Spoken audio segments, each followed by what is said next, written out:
¿Qué espectáculo ha dado la derecha esta mañana? A la derecha lo que le pasa es que es de derechas. Antes de la guerra decían aquello de que España antes roja que rota, pero era mentira. Esto lo decían algunos idiotas, algunos incluso bien intencionados, que eran tontos útiles de la derecha de verdad, a la que le molestaba el federalismo porque en Cataluña y en el País Vasco estaban los sectores proletarios más evolucionados. La derecha vasca, catalana y española siempre se han llevado bien. Ahora Abascal ha dicho, maricones sí, pero rojos no, ¿eh? Porque saben que hay homosexuales muy conservadores, como Maroto, y con esos no van a tener discusiones. No, el problema no va por ahí. A la derecha no le molesta, por ejemplo, que muera la gente. Solo les duelen sus muertos, y a veces ni eso. Les interesa siempre la publicidad sobre los muertos. No los muertos en sí, es que no recordamos barbaridades que han hecho. La derecha es la que, por ejemplo, suele meter a los países en guerras. Y mira que mueren compatriotas en las guerras. Si quisieran a los países, no irían a tantas guerras. Casado ha dicho que la gente tiene que salir. Y Ayuso que la gente de Madrid no tiene que salir. Hace un par de meses, cada uno de ellos decía precisamente lo contrario. Así que se dan la razón en el pasado. Pero da lo mismo, porque lo que se ponen siempre de acuerdo es que la culpa es del gobierno social comunista. Y eso lo dice muy alto. Comunistas, chavistas, paracuellos, los muertos, lutos, crespones negros. Y ya creen que lo tienen todo hecho. Estos de la derecha, como no han tenido Semana Santa, nos quieren poner a todos de penitencia. Y eso no me preocupa, porque a todos les gusta un desfile y a todos nos gusta una procesión. Lo que me preocupa es que como no ha habido fallas, igual se les ocurre ponernos a todos a arder. Eso sí, lo harán en nombre de España. Bienvenidos a la frontera desobedientes.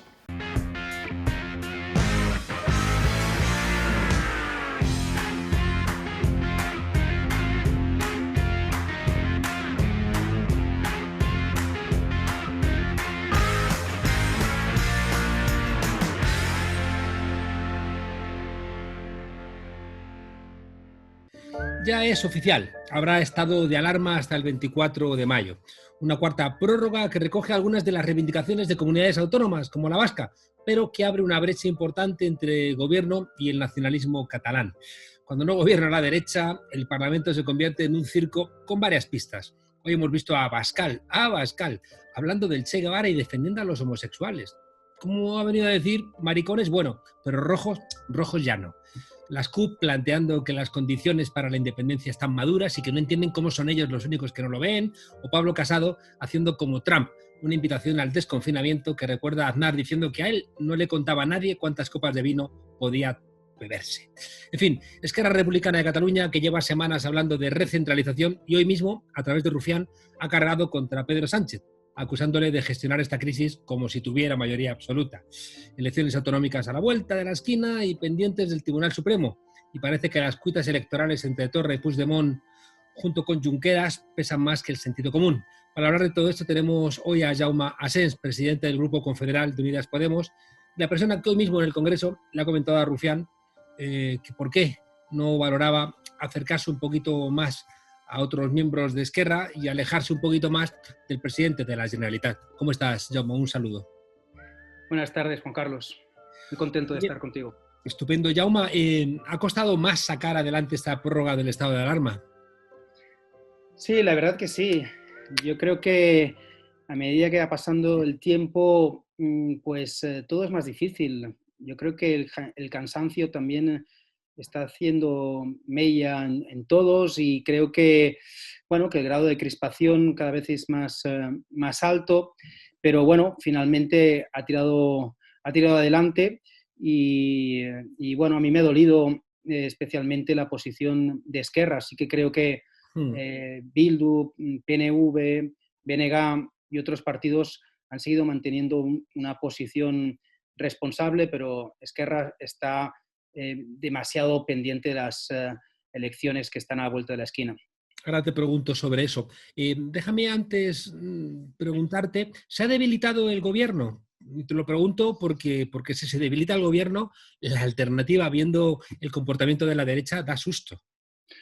No, a mí no me parece, sinceramente, que esté más debilitado. Yo creo pensar que esto ha sido una situación coyuntural. La verdad es que, como digo, creo que tiene que ver con el contexto catalán y con las elecciones, pero yo sinceramente creo que el bloque histórico que se formó cuando acordamos echar al Partido Popular del gobierno, está ahí. Esa mayoría progresista y plurinacional sigue estando ahí. Y creo que se va a reactivar rápidamente cuando haga falta. ¿Por qué pensáis en Unidas Podemos que era necesaria la prórroga del estado de alarma? Bueno, porque es verdad que estamos viendo la luz al final del túnel, pero todavía no estamos preparados para eh, salir del confinamiento. Tenemos que hacer una transición, un plan de desescalada para ir incorporándonos poco a poco a esa nueva normalidad. Y los indicadores de salud que nos ponen sobre la mesa los científicos ponen en evidencia que eso es lo más recomendable ahora mismo. No podemos salir abruptamente, de repente, de la situación anterior. Necesitamos una transición y por eso hacía falta pues, prorrogar otra vez más el estado de alarma. Es que estamos hablando de la portavoz, ¿no?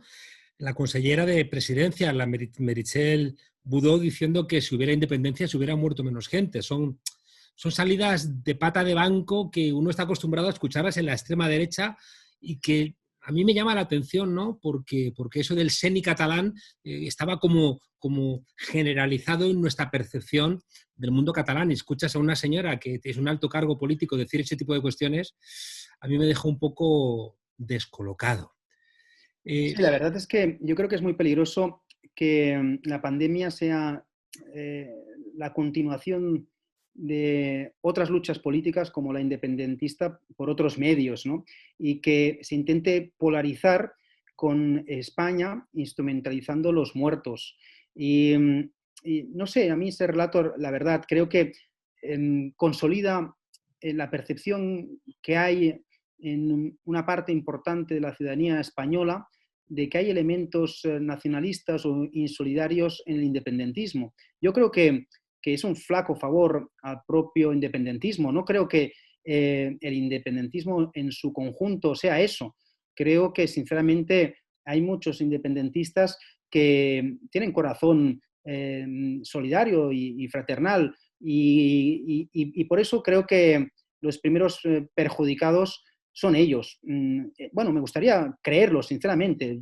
No sé si será así o no, pero creo que es muy posible que sea así. En todo caso, sí que perjudica la imagen pública y yo, sinceramente, pienso que no sirve para ampliar sus bases. Creo que más bien crea anticuerpos y sirve para tener, eso sí, las filas prietas. Sirve para que la gente traslade el malestar que está viviendo, malestar, digamos, por la situación del virus, ¿no? Y lo conecte con el malestar territorial. Y a mí eso me parece muy peligroso. Me suena a veces, y en las redes se explicita así, a lo que un sector del independentismo más hiperventilado y más de derechas puso de moda hace unos años con el España nos roba. Ahora parece que es España nos infecta y nos mata. Nadie ha dicho eso abiertamente por parte de los dirigentes políticos del independentismo, pero eso sí que está en las redes. Y esos marcos mentales a mí me parecen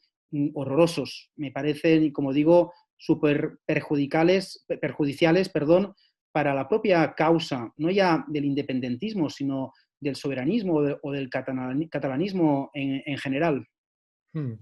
Oye, Jaume, tú has sido durante muchos años defensor, ¿no?, de los derechos civiles y hemos visto a Abascal desafiando el confinamiento y convocando manifestaciones, ¿no?, en coche contra Sánchez, además de amenazar con la moción de censura. ¿Cómo evaluamos ese llamamiento? Bueno, me alegra que hagan llamamientos a las manifestaciones, porque con el pasado golpista que tienen, pues no sé, siempre será mejor eso que no que peguen tiros en el hemiciclo, ¿no?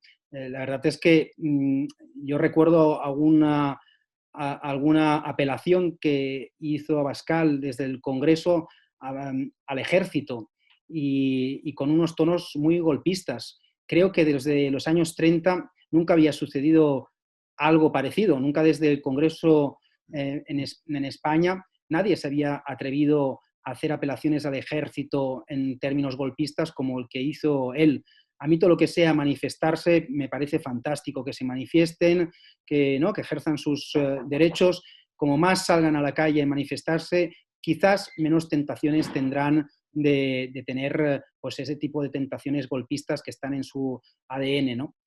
Yo le he señalado también la contradicción de que sea él precisamente el que hable de estado de excepción y de golpismo, porque lo ha hecho varias ocasiones, ya ha hablado en 6 ocasiones, creo, de golpe de Estado, y es sorprendente, es delirante que ellos precisamente vean golpes de Estado donde no los hay y sean incapaces de verlos donde sí los ha habido. Bueno, sus antecesores llamaron a los republicanos que defendieron la legitimidad y la legalidad de 1971 de la Constitución, los llamaron rebeldes. Jaume, esta mañana se ha protagonizado un cierto debate, no diría de guante blanco, sino con guante de boxeo entre Rufián y tú. Tú le has reprochado a Rufián que Esquerra Republicana de Cataluña vive atada de pies y manos a Torra, ¿no? Y como vivía antes, atada a la convergencia de Pujol. Sí, y en la réplica le he recordado la historia de Esquerra, porque sí que es verdad, la anécdota que he contado de un dirigente de su partido, que me recordaba esa tradición pendular. El dirigente me decía, yo soy de los que espero que el péndulo venga al eje de la izquierda y sufro cuando el péndulo está en el otro lado. Y creo que le pasa a mucha gente en Esquerra Republicana, porque esas dos almas existen en Esquerra. Hay una alma republicana que conecta con la vieja tradición de las siglas de Companys, con la que yo también me siento identificado, pero después hay otra alma, que es la alma más nacionalista, que es la que siempre ha hecho de muleta de Convergencia y Unió en los años 80. He hecho alusión a eso, a Heribert Barrera, he hecho alusión pues, a todos los dirigentes que había en esa época, ¿no? A Colom, que hacía tándem con Pilar Rahola, o Hortalà. Eso no tiene nada que ver con Carod Rovira, que es el que apostó por el tripartito y se sentía más cómodo con Pasqual Maragall que con Pujol o que con Mas. Y yo creo que Esquerra Republicana es un partido que va haciendo ese movimiento pendular y por eso tiene ese elemento de imprevisibilidad, porque en ocasiones está en un sitio y en otras en otro y no sabes muy bien pues cuándo el péndulo va a cambiar de lugar. Creo que ellos están muy pendientes del clima social en el mundo independentista y están compitiendo con Junts y tiene que ver con eso en buena medida, ¿no? Que creen que le pueden ganar la partida a Junts en ese campo y entonces por eso el péndulo pasa de lado, ¿no? Y tú te has atrevido a recomendarle a Rufián que más tarda y menos torra, y eso parece que no le ha caído especialmente simpático al portavoz de Esquerra.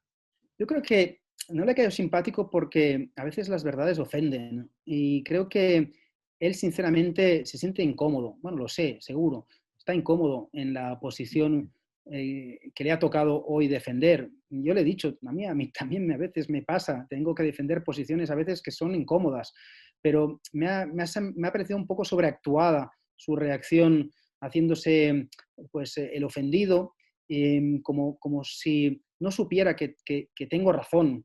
Y realmente, bueno, ha trascendido esa división interna. Ha trascendido que hay diputados de su partido que estaban planteando un voto diferencial y romper la disciplina de voto. Yo estoy convencido de que él, en esta nueva etapa, porque conocemos la anterior etapa de Rufián, ahora está en esta etapa, igual tiene que ver con ese péndulo también, en esta nueva etapa estoy seguro que él se siente profundamente incómodo. Y por eso yo he interpelado a Tardà, porque sé que él lo aprecia mucho y porque sé que él está intentando acercarse a Tardà, ¿no? Pero la verdad es que yo lamento que no haya sido capaz de convencer a la ejecutiva de su partido que ha ido en otra dirección. Es verdad que a veces en el Parlamento tú puedes votar al lado de gente con la cual no tienes nada que ver, y eso no significa sintonías. Pero sin embargo, en la votación de hoy sí que parece que había como un acuerdo en votar en contra de cierta gobernabilidad. No tengo la sensación de que lo que tiraba, ¿no?, del voto, me da igual que fueran las CUP, que fueran Vox, que fuera Esquerra, ahora pesa más dejar claro que no estamos a favor de este gobierno y de este estado de cosas. Sí, también creo que tenía razón el presidente del gobierno en relación a lo que estás diciendo, cuando le ha dicho a Junts per Catalunya que ellos seguramente estaban votando lo que estaban votando porque sabían que la prórroga del estado de alarma se iba a aprobar. Yo creo que es muy cómodo cuando ves a otros partidos que van a apoyar, colocarte en una posición de confort ideológico, porque a la contra siempre uno está mucho mejor sin tener que asumir contradicciones, pero sinceramente creo que toda la gente de izquierdas y también muchos de los que están en el espacio de Junts, donde incluso hay gente de izquierdas, yo no creo que toda la gente provenga de la tradición de Convergencia, es verdad que Junts ahora es más cosas que eso, es eso, pero es más cosas, pues yo creo que toda esa gente están haciendo trampas. Saben que se iba a aprobar esa prórroga, pero no querían mancharse las manos. Y a mí eso me parece una deslealtad y una cierta hipocresía o cinismo, ¿no? Creo que es un momento donde hay que hacer primar la responsabilidad por encima del cálculo cortoplacista y electoralista. ¿Cambia algo en el gobierno de coalición entre el PSOE y Unidas Podemos el apoyo de Ciudadanos y de Arrimadas, que muestra claramente un cambio de giro que ha generado incluso que un tipo que estoy convencido de que en carnavales se disfraza de franquista, que es Girauta, haya decidido salirse de Ciudadanos? Yo creo que Arrimadas está más cerca de Thatcher que de Guindos, pero, y digo eso porque es evidente que nosotros nunca podremos gobernar con ellos, somos totalmente incompatibles, pero sí que creo que ha dado una imagen de derecha responsable, como la ha dado la mayoría de partidos de derechas en el resto de Europa. Y creo que en ese sentido pues, es de agradecer tener una derecha pues, que sabe que en un contexto de crisis sanitaria sin precedentes como este, pues hay que apartar las discrepancias políticas. Todo el mundo sabe que para Ciudadanos nosotros somos el mal, somos un gobierno socialcomunista, que con nosotros sale azufre de las alcantarillas, pero a pesar de eso se han dado cuenta que en este momento hacía falta tener una cierta responsabilidad. Y la verdad es que creo que ha dejado muy en ridículo al Partido Popular y a Casado compitiendo con Vox. La verdad es que a mí me ha sorprendido el gesto de Arrimadas y creo que la gente que está saliendo ahora de Ciudadanos pues le estás haciendo un favor al proyecto de Arrimadas, porque es la gente más derechosa la que está saliendo, ¿no? Como el propio Girauta, que es una persona que tiene un odio en el cuerpo visceral increíble, ¿no? Y bueno, vamos a ver cómo se resitúa todo, pero en verdad no se ha llegado a ningún acuerdo sustancial. Lo único que se ha quedado con ellos es que hablaríamos más con ellos. O sea, que en verdad no es un acuerdo totalmente circunstancial al que se ha llegado. Ella ha dicho que el acuerdo es puntual, sin embargo, bueno, pues el PSOE antaño, una parte del PSOE de manera absolutamente clara, preferiría un gobierno con Ciudadanos que un gobierno con Unidas Podemos. Sí, eso es así. Yo creo que es verdad que alguna gente en el PSOE, Felipe González seguramente y otros de la misma orientación, estarán contentos con digamos, con este movimiento, ¿no? Creo que nosotros debemos seguir apelando al bloque histórico que se constituyó con la moción que sacó a Rajoy del gobierno y tenemos que intentar restablecer esa mayoría progresista y plurinacional, que sinceramente creo que no tendremos más problemas, porque como decía, es circunstancial. Ahora están contentos algunos en el PSOE, pero la verdad es que no creo que cambie sustancialmente nada. Tengo la sensación de que ha quedado claro con la pandemia que España puede ser autonómica, pero es poco federal. Es decir, que tengo la sensación de que no funciona el federalismo y que realmente hay dificultades para, bueno, compartir responsabilidades. Yo estoy de acuerdo con lo que estás diciendo. De hecho, yo le he dicho al presidente que nosotros sentíamos que había faltado más confianza con las comunidades autónomas, pero también con los ayuntamientos. A veces nos olvidamos de los ayuntamientos. Y, y también le he dicho que faltaba cultura federal. Y creo que es así. Nosotros venimos de una tradición muy diferente de la que vienen muchos en el Partido Socialista y por tanto nos sentimos incómodos con ciertas posiciones.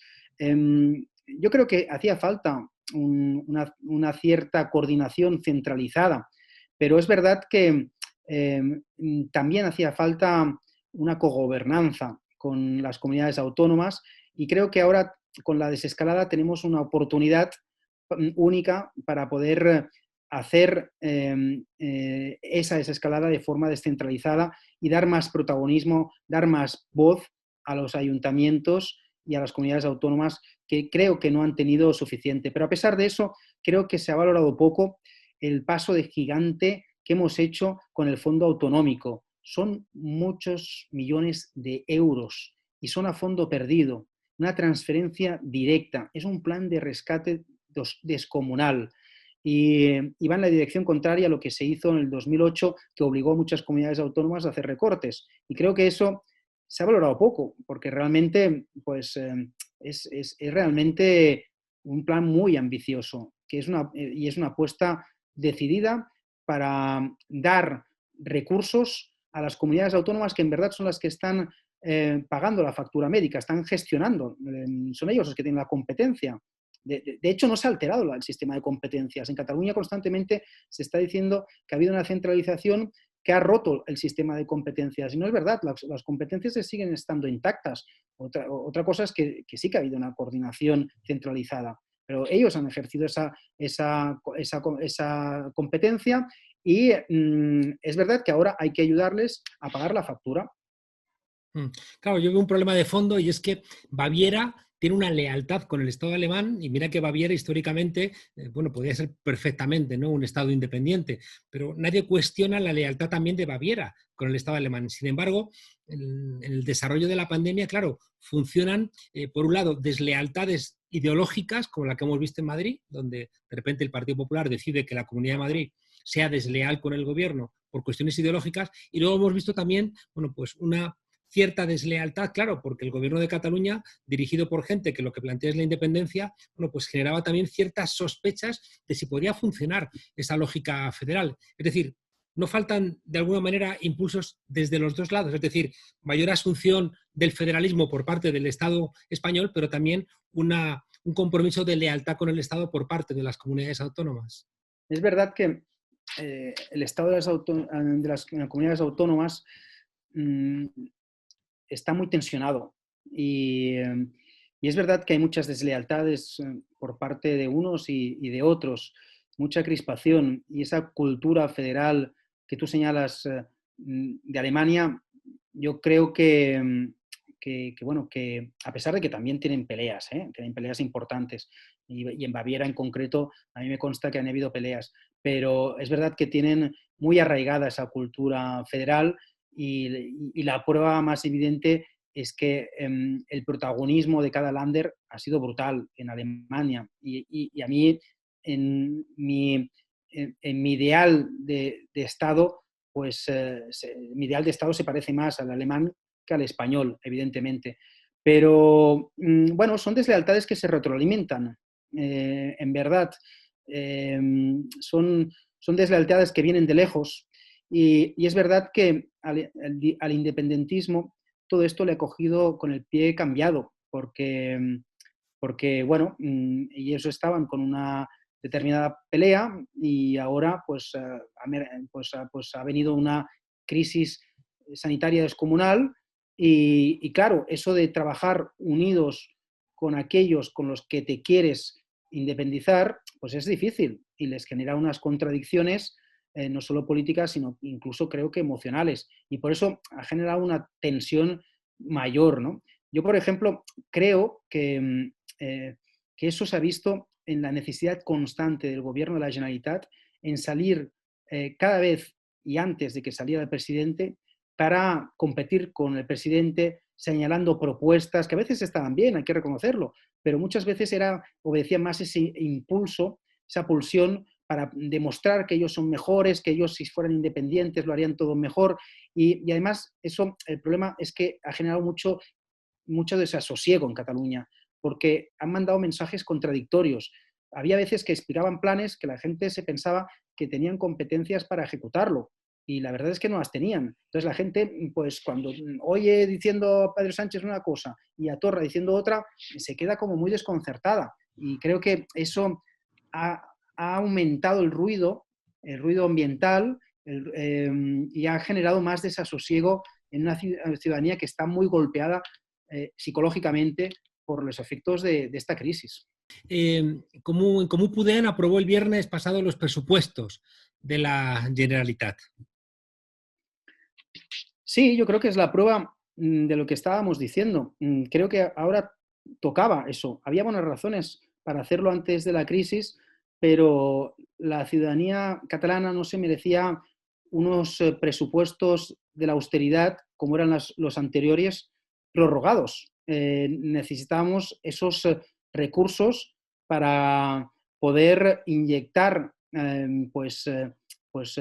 todo el apoyo necesario al sistema de salud catalán. Yo creo que son los presupuestos más ambiciosos de los últimos tiempos, y creo que demuestra que nosotros somos capaces de dejar de lado en un determinado momento las luchas partidistas para el bien común.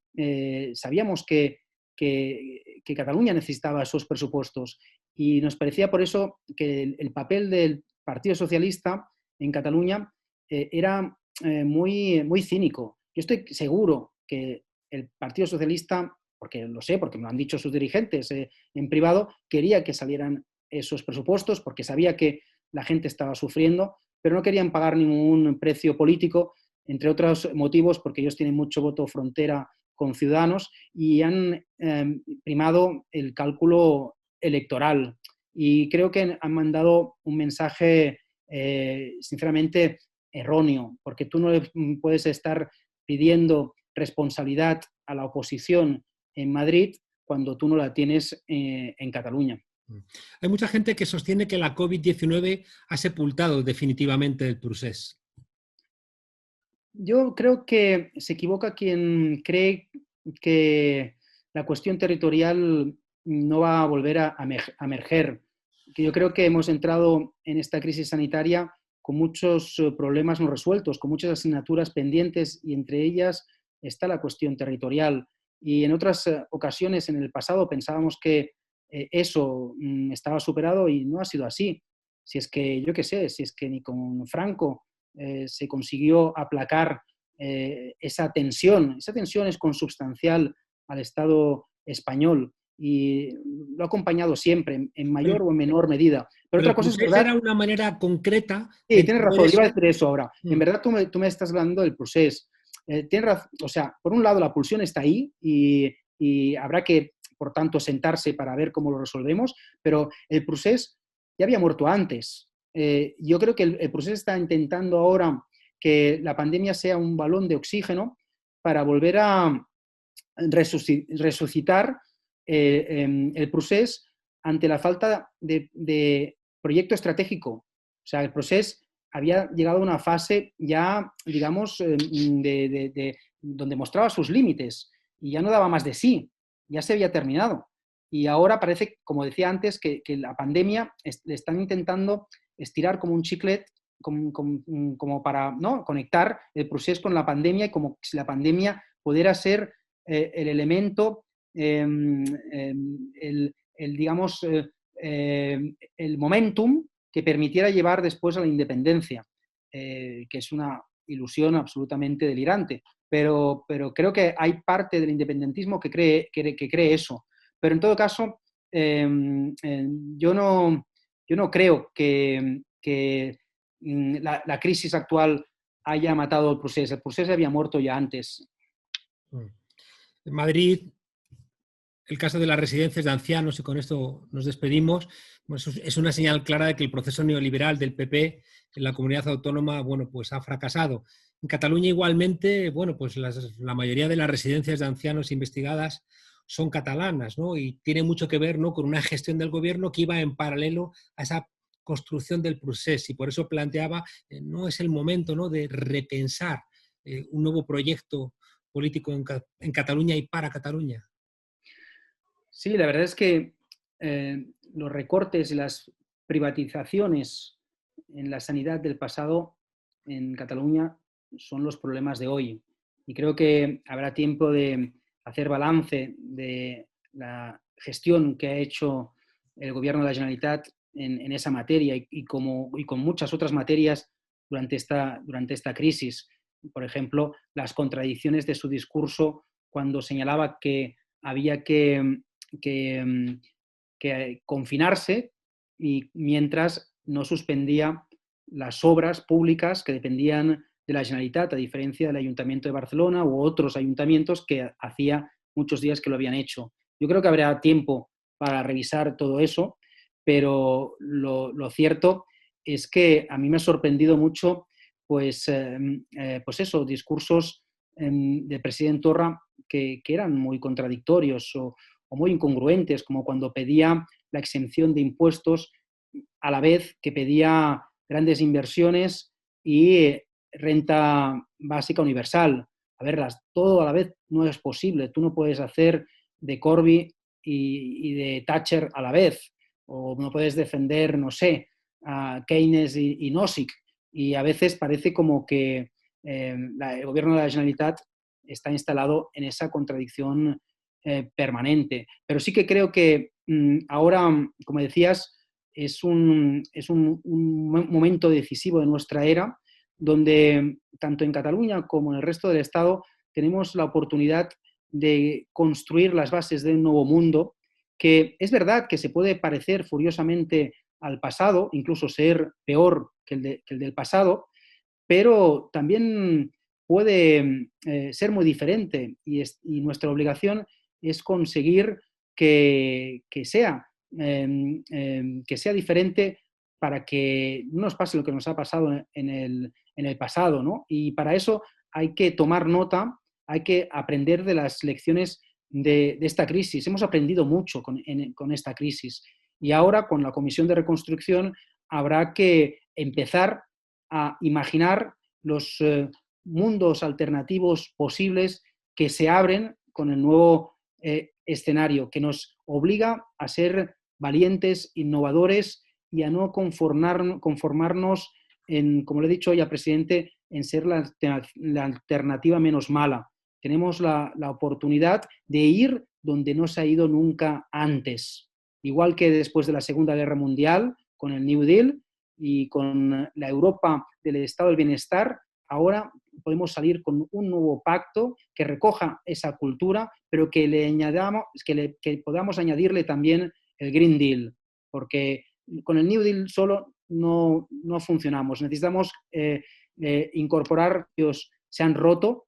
La crisis que estamos viviendo tiene mucho que ver con eso. Y acabo con esa idea. El coronavirus tiene un origen, tiene un contexto determinado, económico, social, cultural, y tiene que ver mucho con una biodiversidad que se ha roto y es evidente que no podemos seguir dándole la espalda al planeta y no podemos seguir siendo un virus para el propio planeta, porque eso significa ser un virus para nosotros mismos. Y creo que hay que ir en esa dirección, en una gran transformación verde. ¿Qué reto llama Asens? Una fuerza política que sea leal a Cataluña, a España, a Europa, a las generaciones futuras, al medio ambiente y a las mayorías. Mucha suerte en el empeño. Jaume Asens, presidente del Grupo Confederal de Izquierda Unida y portavoz de esta formación en el Parlamento de España. Muchísimas gracias, un fuerte abrazo y suerte con tan magnos, ¿no?, cometidos. Gracias a ti, Juan Carlos, y también muchas gracias por tu trabajo también desde ahí. Venga, hasta luego. Pronto.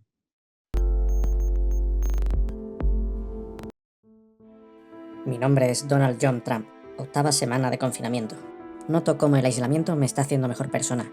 De hecho, creo que voy a convertirme en la mejor persona del mundo. ¿Quién sabe? Lo mismo me dan el Nobel. Y ya por soñar, el príncipe de Asturias. Ahora siento que necesito contacto humano con gente de la calle. Por eso hemos abierto este programa a la gente común. Hemos pedido estos días que la gente se anime y me llame para pedirme consejo de lo que sea. Bienvenido al consultorio de Donald Trump. Tenemos la primera llamada. Hola, buenas noches, dígame. ¿Qué pasa, Donald? Soy Raúl de Villaverde. Mira, necesito que mi jefe me conceda un par de días libres de vacaciones. Sí. Y para ello tengo que mentirle. Y es que es una cosa que se me da fatal. ¿Tú cómo haces? ¿Cómo consigues que, por ejemplo, la gente se haya creído el tema de la lejía? Amigo, la verdad solo está en los ojos de la gente. Mi padre era un gran mentiroso. Cada mañana me decía, Donald, levántate que son casi las 12. Pero sus ojos decían, vas a heredar una fortuna. Haz lo que te salga de la punta del nabo. Y yo me quedaba en la cama. ¿Lo pillas? Sí. Hace un rato, el editor del programa me ha preguntado si voy a renovarle el contrato. Le he dicho que sí, y él se lo ha creído. ¿Pero qué crees que voy a hacer? ¿Despedirlo? Exacto. ¿Y por qué se lo ha creído? Porque la verdad está solo en mis ojos. Y hay una cláusula en su contrato que le impide mirarme directamente a los ojos. Espero que esto haya respondido a tu pregunta. Muchas gracias, Donald. La verdad es que ahora aprovecho para decirte, para mí eres un referente político. Pienso que personas como tú son necesarias. Eres un gestor político de puta madre,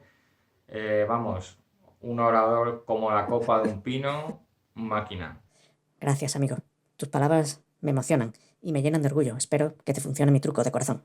La verdad es que me ha funcionado. En realidad pienso que eres un inútil, un mamarracho. Te la has comido.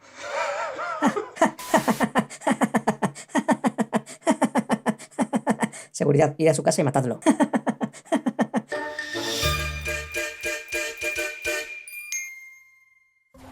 Hola, ultraderechines mexicanos de Europa. Esto es Derechita News Home Edition, desde un cuarto trastero de la Casa Blanca.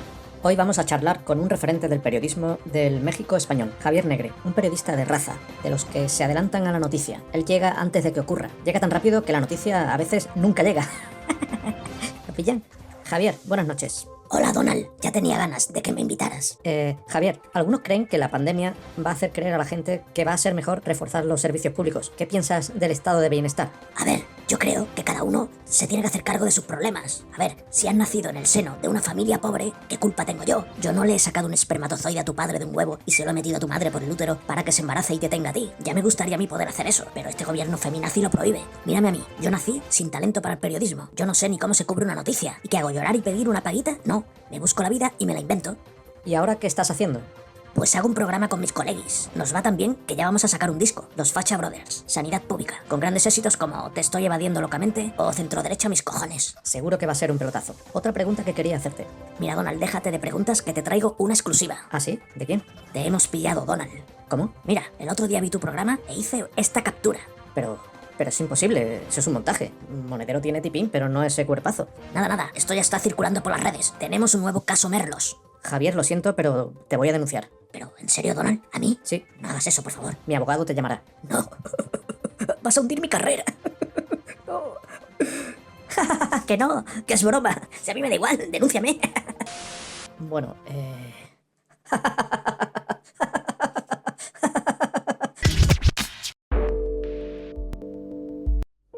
No trabajamos tanto para construir una bisagra.